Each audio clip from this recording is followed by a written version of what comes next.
on communities' perceptions on onshore wind deployment and looking into two cases in Norway. I am Christina Gkini. I'm a PhD candidate at the Center for the Science of Learning and Technology, the Faculty of Psychology, and the System Dynamics Group at the Social Science Faculty at UAB. This talk is part of the project Models for Innovative Collaboration in Sustainable Land Use Issues. This is a project that is funded by the Climate and Energy Transition Priority Area at the University of Bergen. And it focuses on land use and cover change challenges with the introduction of onshore wind technology, focusing in Norway. And there are two other members of the project, Ingunn Næss from Slate and Birgit Kopinski from the System Dynamics Group. So a little more on this project. The challenge that we're looking into is relatively low acceptance for onshore wind in Norway. And we see the green line, the acceptance has declined over the past years. And an additional challenge is that there are significant differences in the levels of acceptance within the country. So you see at the left side, a little bit more green, more acceptance in Oslo and the east of Norway. But in other areas with higher potential of hosting the infrastructure, there's relatively low levels of acceptance.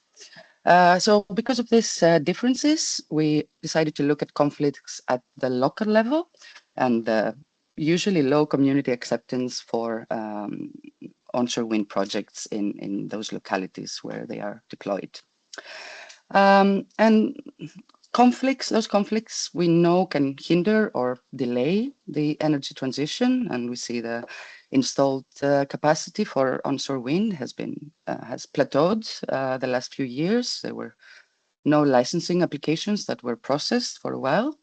But we also see them as a form of public participation on their own and as opportunities to find ways for more inclusive dialogues around energy and sustainability transitions and democratic processes more broadly.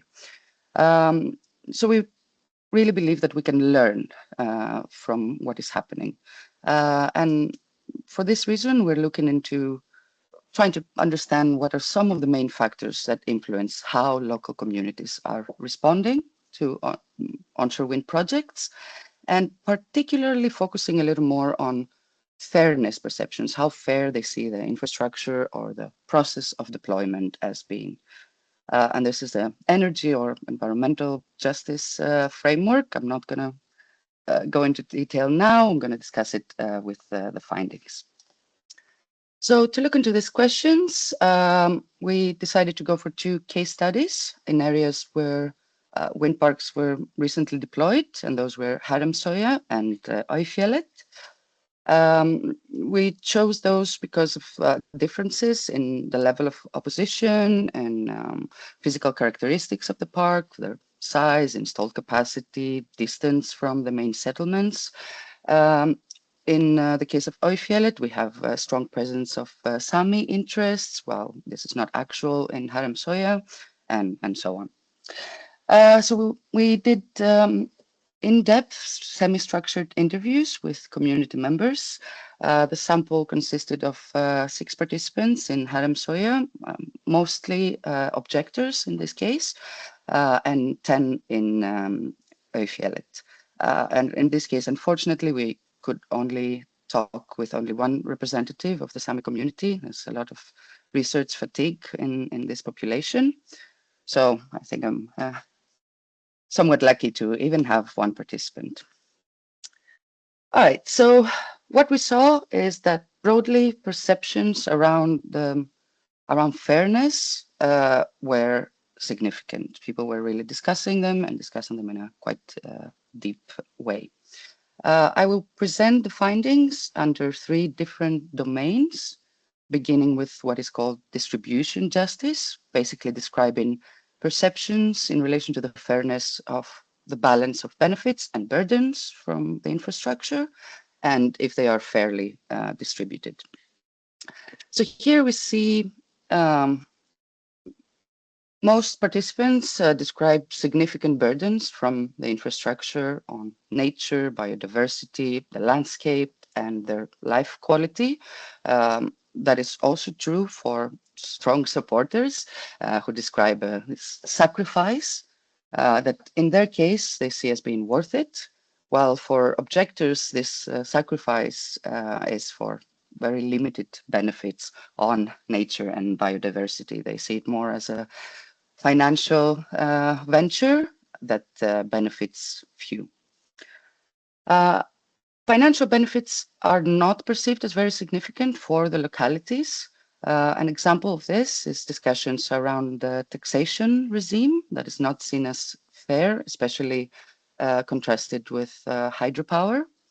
That was very actual in the case of Øyfjellet, where there's a long history with hydropower in the area, and so the comparisons are more prominent.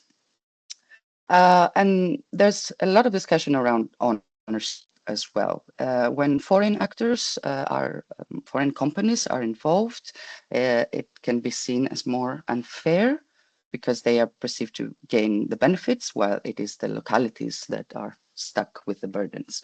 And interestingly, that is in some way contrasted with the oil experience and how ownership was handled there and how ownership is handled on onshore wind. Um, Electricity emerged as the most centered benefit for most participants. And when electricity benefits were seen as localized, perceptions that the balance was fair increased significantly. Another domain of justice, procedural justice, relates to perceptions in the fairness of the decision-making process. And here we have a lot of discussions as well. There is the participants report rather superficial community engagement and only at some stages of deployment. There is engagement, but it's not viewed as a proper dialogue. It was actually described to me as a two-way monologue. People just talking over each other instead of really engaging with each other's arguments. Information as well as evaluations, cost benefits analysis are not as accessible. They are in difficult technical language, but most importantly, not always viewed as trustworthy. An example is the MTAs, the Environment, Transport and Construction Plans, that are performed by private consultancies that are hired by the developers, and that raises a lot of questions on whether they are trustworthy or if the companies have the interest to make the numbers just right for the project to happen. There's a lot of confusion and lack of transparency on who the developers are, particularly if they're foreign companies. It's as one participant described it, it's not someone that you can talk to or touch or hold accountable. So this that is perceived as quite problematic. And there's also a lot of confusion of who makes which decisions and at what point. What is the power of NVE, the licensing authority, of the municipality, of politicians? Who has a say in what and at what time? And lastly, they mention a lot power imbalances between communities and the developers. And this is in financial resources, but also legal resources. And in many occasions, we see legal avenues being explored by objectors. And then, of course, the balance of resources is troublesome, but also generally on the degree of influence in the formal process, with the developer seen as having much more influence, getting what they want immediately, while objectors don't have that much power. The last part is recognition justice, that is about the equal respect of different social, cultural, ethnic, and other identities. And here we have main issues around Sami land and Sami culture being not recognized or misrecognized. One example is the lack of consideration of cumulative effects of infrastructure. This is an image here from Protect Sapmi. This is an organization that was asked to have a formal evaluation of Øyfjellet wind park from a Sami perspective, and this is a representation of cumulative impacts on the reindeer herding grazing lands from various technologies, and that's quite important and not seen as um, being respected in the formal process. There's also misrecognition, stereotyping of objectors as not in my backyards, emotional, climate change deniers, and so on. And this is described as having limited opportunities for participation, as having silence used to silence opposition to a large extent by the media. And a last important thing that emerged is the lack of recognition of harms associated with deployment. And those can be social, emotional, political. Social ones are some that we are probably mostly aware of, with very high conflicts in communities that are not seen as being taken into account or into consideration in the former process. Um, Besides all those previous concerns, we kind of saw that this aspect of recognition, this aspect of respect, emerges as quite significant. And in a more broad sense, we can talk about concerns being articulated in respecting different historical contexts and lived experiences, values or cultural, environmental identities, as well as knowledge systems and ways of knowing. And what we saw in this case was that those concerns really had an impact on how people responded or how people saw the infrastructure, but also seemed to underpin or contextualize perceptions in the other two domains, the distribution and process. And I will give some examples to situate this a little bit. When it comes to historical context and lived experiences, one example relates to historical relationships, for example, in the locality. In Øyfjellet, we have Alcoa, a local aluminium factory that basically has entered an agreement to buy all electricity production. So Alcoa is described as this cornerstone company, a good employer. People have a first-hand experience of working at the factory or second-hand. It is seen as a company that kind of safeguards local values. Their involvement in the process seems to has lent a lot of legitimacy, has acted as a way to realize local benefits in accordance to local values because of this historical trust. Another important aspect here is places of individual or collective memories in the locality. And I'll give another positive example here from Øyfjellet, where there was an application for a wind park in another mountain in the area, Reinfjellet, which was described to me as this place where people have their cabins, they would go for Easter vacation, they have all this family and friendship memories. And NVE, in this case, seemed to have respected this connection and decided against granting license to Reinfjellet. And this is described as a very positive experience that made the process in relation to Øyfjellet feel much more fair.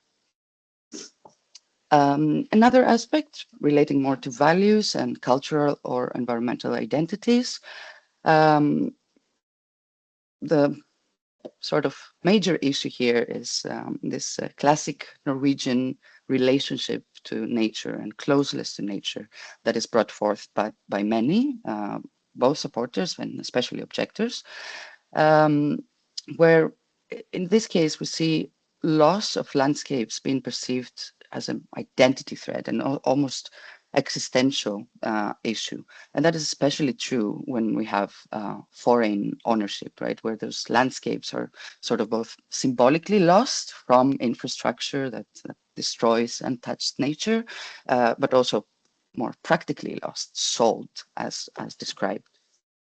Uh, and of course, besides this more national identities, we have local values with the infrastructure sometimes being more fit, being more respectful in a sense of the values of the locality. In Øyfjellet, we have a lot of industrial processes seen as fundamental. Um, Electricity is seen as the center of this of progress of the area, of the well-being of people. So this infrastructure fits the values of the locality much better to begin with, right? While in Haramsoya we see more different values on nature and conservation and untouched landscapes. A final part relates to knowledge systems and ways of knowing. And one of those elements is what is perceived as disrespect of lay knowledge, or what is often called cultural rationality.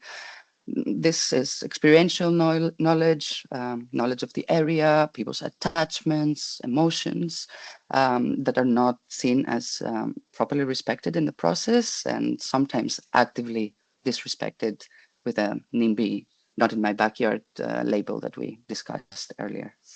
And that is, of course, even more actual in the case of Sami knowledge, particularly around reindeer herding. This is another aspect from this Protect Sami report.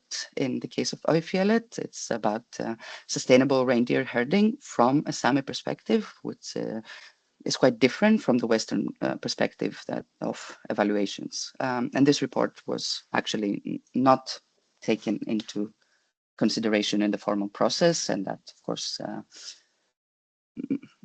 makes people challenge the fairness and the incorporation of different knowledge systems. So those are some of the elements and some recommendations that emerged from this research. Firstly, perceptions around justice and injustice are quite central. They're important. People really talk about them in a very deep way. Formal processes should even more explicitly consider justice and justice frameworks in the practices. When it comes to burdens and benefits, yeah, there's a need for some better balance, particularly in aspects that are relevant to the community. This fit between the infrastructure and locality should be considered not only on technical terms, good weather conditions and enough area, but also in relation to values and what aspects of the locality can fit within infrastructure, what cannot, and how we can enhance that fit. Benefits should be more clear, particularly with electricity. Where does it go? And localized to the extent possible. Local ownership can be beneficial, and we don't have very good frameworks or much support for broad local ownership, which is something to consider. And definitely, particularly in the planning phase, better efforts to minimize impacts on the important landscapes for the locality, according to the values, according to the experiences, according to what people deem important. In terms of the process, the deployment process, there is definitely need for more involvement of communities at all stages and perhaps especially the planning stage in many ways. And there should be more continuous attempt for consent. There's a little bit of okay, the license is granted, now we're done, right? It could be beneficial with more attempts for consent, especially with Sami communities throughout the process. Power imbalances are important and can more attention should be paid there, in my opinion. And that also applies to knowledge systems and what we prioritize and what we exclude, but also between different actors. And speaking about actors, um, it could be beneficial with higher involvement of public actors, both in the evaluations, but also in negotiations that oftentimes happen in very legal terms and in private between developers and members of the community. Um, and also importantly, in a way that expresses the neutrality of those public actors, that they are not seen as having already decided that they want this park to be built, and their presence there is more to convince the communities that, okay, this is a good thing and it should be done. So yeah, those are some major elements that we see as potentially helpful. And yeah, I think I'm over time already, so thank you very much.